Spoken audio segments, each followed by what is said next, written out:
Guys today's our topic is mental health act. जो mental health act है वो 1987 में इस्टेब्लिश हुआ था। जो हमारा इंडियन मेंटल हेल्थ एक्ट है वो हमने mental health act of England and Wales से ड्राइव किया था। जो हमारा मेंटल हेल्थ बिल है वो हमने एक्ट कब बनाया था 22 मई ऑन 1987। जो इंडियन मेंटल हेल्थ एक्ट है वो हमने mental health act of England and Wales से ड्राइव किया था।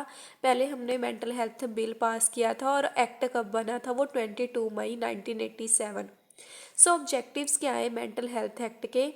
To regulate the admission into psychiatric hospitals and nursing home. Objectives में फर्स्ट ऑब्जेक्टिव क्या है कि हमने जो साइकेट्रिक पर्सनस हैं उनकी एडमिशन को रेगुलेट करना, मतलब कि उनको एडमिशन देना, एडमिट करना साइकेट्रिक हॉस्पिटल्स में और नर्सिंग होम्स में। To protect the society from the presence of mentally ill person. जो हमारी सोसाइटी है उनको, मतलब जो साइकेट्रिक पर्सनस हैं उनसे प्रोटेक्ट करना सो दैट कि किसी भी पर्सन को कोई हार्म ना हो सके। To protect the citizens from being detained in psychiatric homes without sufficient cause. Sometime ऐसा होता है कि किसी पर्सन को प्रॉपरली, मतलब कोई साइकेट्रिक इलनेस नहीं है लेकिन फिर भी वो साइकेट्रिक हॉस्पिटल में रह रहा है, मतलब तो फिर उन पर्सनस को हमने प्रोटेक्ट करना है इस एक्ट के under. To regulate the maintenance charges of psychiatric hospital. हमने जो साइकेट्रिक हॉस्पिटल्स हैं उनके मेंटेनेंस चार्जेस को रेगुलेट करना है, हमें साइकेट्रिक हॉस्पिटल्स को वेल डेवलप्ड रखना है सो दैट कि हम अच्छी केयर प्रोवाइड कर सके साइकेट्रिक पर्सनस को। To provide the facilities for establishing the guardianship of mentally ill persons who are incapable of managing their own affairs. हमें गार्डियनशिप प्रोवाइड करनी है मेंटली इल पर्सनस को जो कि अपनी टेक केयर, मतलब खुद अपने मतलब डिसीजंस नहीं ले सकते।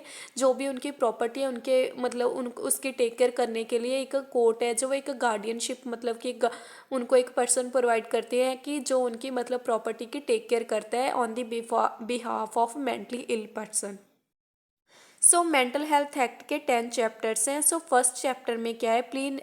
Preliminary definition. इसमें कौन सी डेफिनेशन है कि psychiatric hospitals, nursing homes, mentally ill person, psychiatric और रिसेप्शन ऑर्डर। रिसेप्शन ऑर्डर में क्या होता है? इस एक्ट के अंडर रिसेप्शन ऑर्डर के बेसिस पर भी हम, मतलब जो है साइकेट्रिक पर्सन की एडमिशन करते हैं साइकेट्रिक हॉस्पिटल्स में।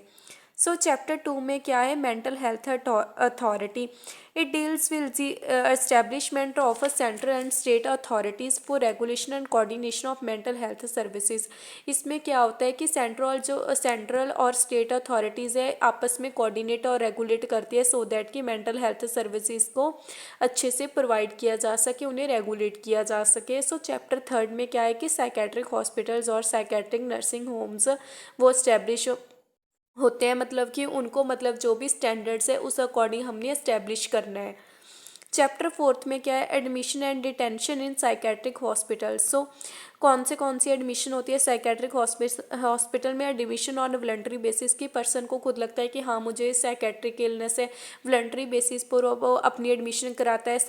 एडमिशन इन एमरजेंसी, अगर कोई साइकेट्रिक एमरजेंसी है, जैसे कि कोई पर्सन बहुत टाइम सुसाइडल अटैम्प्ट कर चुका है, सुसाइड की कोशिश करता है, emergency, psychiatric emergency. Admission of mentally ill prisoner, अगर कोई प्रिजनर है वो मेंटली इल हो गया तो उसकी एडमिशन करना। एडमिशन अंडर रिसेप्शन ऑर्डर, अगर मतलब कि किसी, मतलब कोर्ट में जज को लगता है कि हाँ पर्सन मेंटली इल है तो वो रिसेप्शन ऑर्डर पास करता है जिसके थ्रू उसको मतलब साइकेट्रिक हॉस्पिटल में एडमिशन दी जाती है।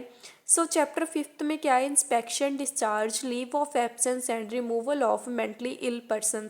Discharge of patient admitted on voluntary basis. उस पेशेंट को डिस्चार्ज करना जो कि एडमिटेड हुआ है वॉलंटरी बेसिस पर, जब एडमिट हुआ था और जब उसका कोर्स, मतलब ट्रीटमेंट कंप्लीट हो गया तो उसको डिस्चार्ज करना, और उस पर्सन का डिस्चार्ज करना जो कि रिसेप्शन ऑर्डर के अंडर एडमिट हुआ था। Discharge of mentally ill prisoner और discharge of mentally ill person admitted by police. किसी मतलब पुलिस ने एडमिट किया था किसी मेंटली इल पर्सन को, उसका डिस्चार्ज करना। लीव ऑफ एब्सेंस में क्या है कि लीव ऑफ एब्सेंस में क्या होता है कि on application by a relative or others to a medical officer in charge a bond has been signed which state that patient will be taken proper care of and providing protecting from injuring self or others, absence of leave may be granted. So इसमें क्या होता है कि एक bond मतलब कि contract के basis contract जैसा लगा लो कि जिसमें साइन होता है कि हाँ जो मेंटली इल पर्सन है वो खुद को नहीं हार्म करेगा और किसी और को भी नहीं।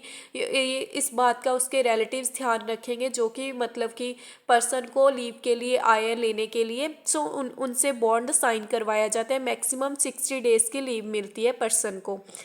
Judicial inquisition. सो चैप्टर 6 में क्या है कि अगर किसी मतलब जो मेंटली इल पर्सन है उसकी कोई प्रॉपर्टी है, उसकी कोई मतलब उसकी जो प्रॉपर्टी को मैनेजमेंट करना, उसकी जो कस्टडी है एक गार्डियन को मतलब एक गार्डियन है जो कि कोर्ट की तरफ से मेंटली इल पर्सन को दिया जाता है। जो गार्डियन है वह उसकी प्रॉपर्टी की मतलब कस्टडी लेता है, उसकी प्रॉपर्टी की टेक केयर करता है जब तक वो पर्सन प्रॉपरली ठीक नहीं हो जाता।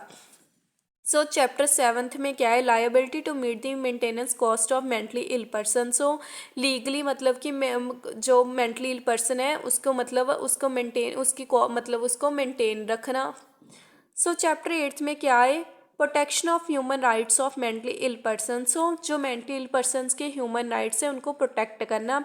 सो no mentally ill person under treatment shall be used for the purpose of research.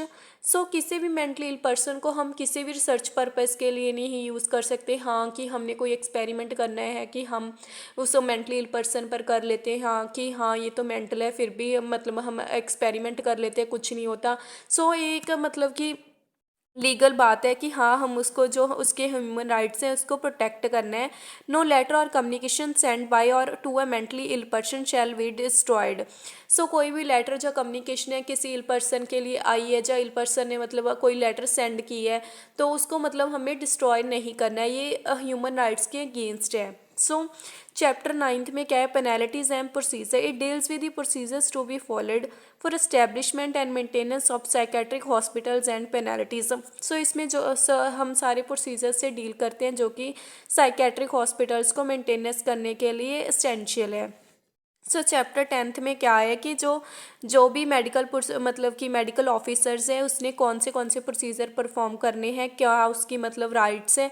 So it's all about mental health act जो कि 1987 में आया था। I hope you all like my video, then please subscribe my channel.